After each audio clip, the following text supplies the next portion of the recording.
নমস্কার বন্ধুরা, দেখতে পাচ্ছ আমার হাতে কচু আছে। এই কচুটা সেই মনে আছে কবে তুলেছিলাম? সেই ষষ্ঠীর আগে তুলেছিলাম।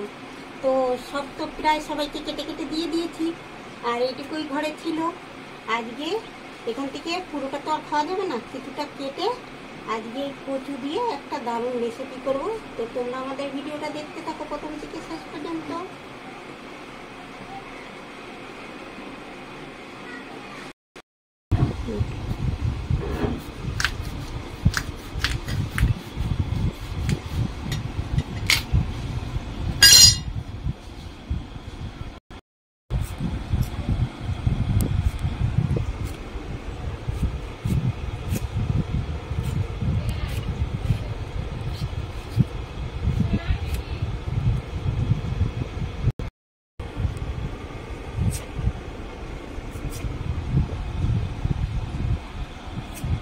এটা হচ্ছে আমাদের বাড়ির মানকচু অনেকে ভালোবাসে, আবার অনেকে গলা ধরে ভয়তে খায় না, কিন্তু আমাদের বাড়ির কচুতে গলা ধরে না। আর তোমরা কে কে ভালোবাসো এই মানকচু খেতে অবশ্যই আমাদের কমেন্টে জানিও। এখন আমি কচুগুলো কেটে এখন সেদ্ধ করতে বসাবো। আর কচু রান্না করতে সবসময় একটু ঝাল দিয়েই রান্না করতে হয়।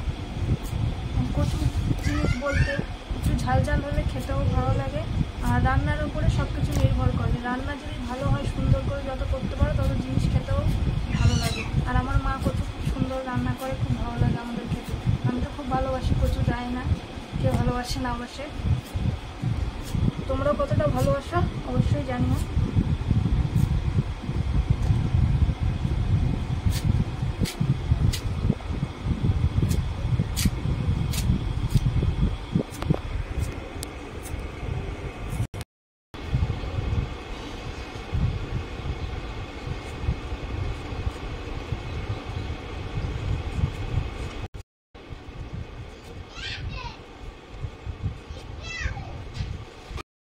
কচুটা ধুয়ে পরিষ্কার করে নিয়ে এসেছি, এখন সেদ্ধ বসাবো।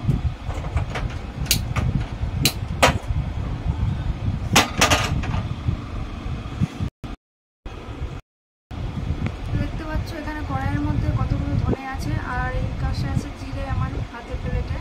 এই ধনে জিরে আজকে ভেজে গুঁড়ো করবো। রোজ রোজ ভাজা মশলা করার সময় হয় না, রোজ রোজ ভাজতে সময় লাগে করতে, আর আমি একা একা করি, আমার অসুবিধা হয়ে যায়, সবসময় হয় না। ওর জন্য আজকে একবারে সব মশলাগুলো বেশি করে ভেজে গুঁড়ো করে রাখবো। এখানে কচুটা সেদ্ধ হয়ে গেছে।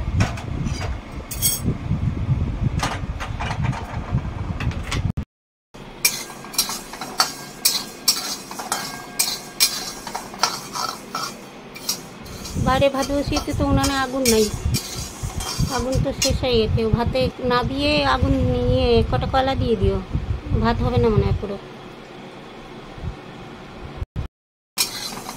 ধনেটা আমার প্রায় ভাজা হয়ে গেছে, আর এখন এই জিরেগুলো এর মধ্যে দিয়ে ভেজে নেব।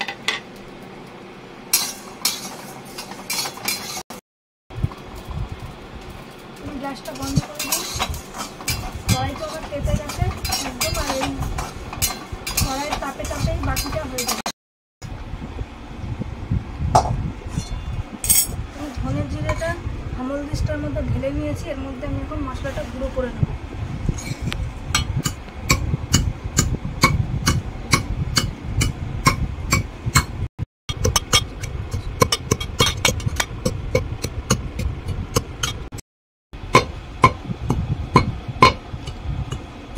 আমার গুঁড়োটা হয়ে গেছে করা, দেখো। ধনের সবসময় একটু দানা থাকলে ভালো হয়, সেটা। গুঁড়োটা আমার ভালো হয়ে গেছে, আমি এখন নামিয়ে দেবো।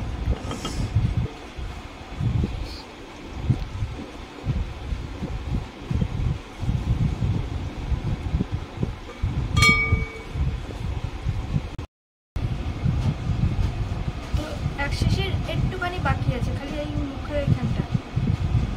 এটা আমার অনেক দিন চলে যাবে। রেডি। আমাদের উনানে কয়লা দিয়ে উনান ঘরে নিয়ে এসেছি, কড়াইতে তেল দিয়ে তেল গরম হয়ে গেছে। এখন আমি এই যে ডিম ছুলে রেখেছিলাম, ডিমগুলো ছেড়ে দেবো।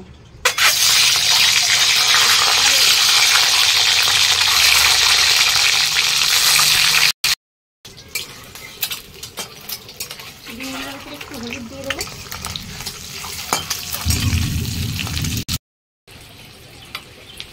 ডিমগুলো ভাজা হয়ে গেছে, আমি উঠিয়ে দেবো।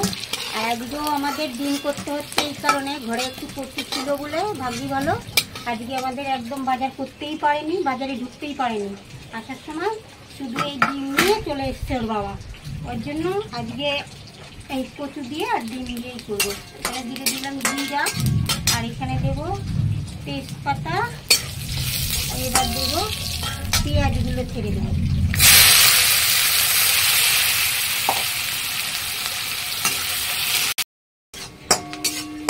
আমার পেঁয়াজগুলো বেশ লাল লাল ভাজা হয়ে গেছে। এর ভিতরে আছে দেখো কাঁচা লঙ্কা আর আলু আর কচু দিয়ে সিদ্ধ করে রেখেছিলাম, সব একবারে দিয়ে দেবো। তো বন্ধুরা, একটা নতুন খবর শোনো। আমাদের সোমনগরে বৃষ্টি হয় না বহুত দিন ধরে, শরীর খুব জ্বালা করছিল, এত কষ্ট হচ্ছিল। আজকে এখনো বৃষ্টি হয়নি, তবে ওয়েদার যেরকম হয়েছে তাতে মনে হয় বৃষ্টি হবেই। তো আজকে ভোলে বাবার জয়, যদি বৃষ্টি হয়। যা কন্ডিশন হচ্ছে কদিন দিয়ে, বা মানে হয় পুরো শরীর জ্বলে যাচ্ছে আগুনের মতন।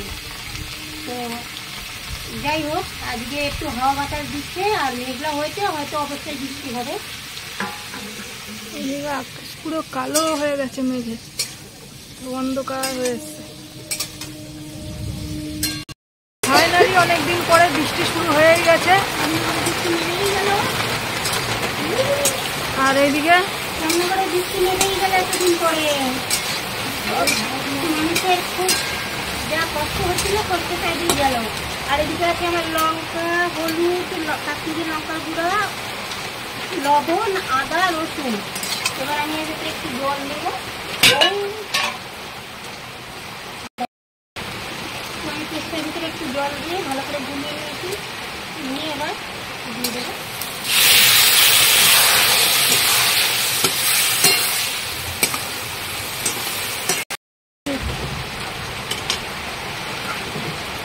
ডিমগুলো দিয়ে দিলাম, আর তার সঙ্গে আমি এখন জল দিয়ে দেবো একদম,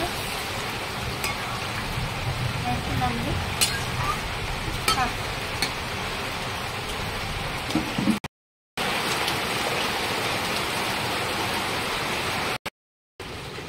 এবার দেখে নেবো কচুর ঝোলটা কি হলো। আজকে কচু দিয়ে, মান কচু দিয়ে আর ডিম দিয়ে দারুণ একটা ঝোল করে নিলাম। তার সঙ্গে আমি দেবো এখন, এটা হলো চিকেনের মশলা, এটা হলো গরমের মশলা, আর এটা হলো ধনে জিরে গুঁড়ো মশলা, আর এখানে আমি মিষ্টি সব দিয়ে দেবো এখন, দিয়ে নাড়িয়ে চাড়িয়ে নামিয়ে দেবো। দারুণ হয়েছে কচু, যা খেতে টেস্ট লাগবে না দিয়ে। অনেকদিন পরে এইভাবে করলাম, সেই আগে যেরকম করতাম। এবার নামিয়ে দিই, হয়ে গেছে। কচুর ঝোল তো একটু পাতলা নামালে কি হবে, পরে কচুতে জলটা টেনে নেবে, ওর জন্য একটু পাতলা নামালাম।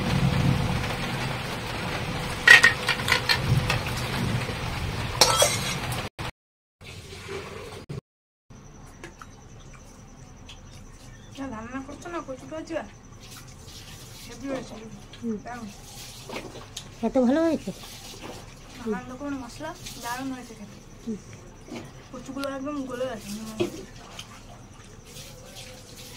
সাথে ডিম দিয়ে দারুণ একটা টেস্ট, খুব ভালো হয়েছে। তোমাদের কাছে কেমন লাগলো অবশ্যই জানিও। ভিডিওটা ভালো লাগলে, রেসিপিগুলো আমাদের ভালো লাগলে লাইক, কমেন্ট, শেয়ার, আমাদের চ্যানেলটা সাবস্ক্রাইব করে দিও। তোমরা সবাই ভালো থাকো, সুস্থ থাকো। নেক্সট আবার দেখা হবে, টাটা।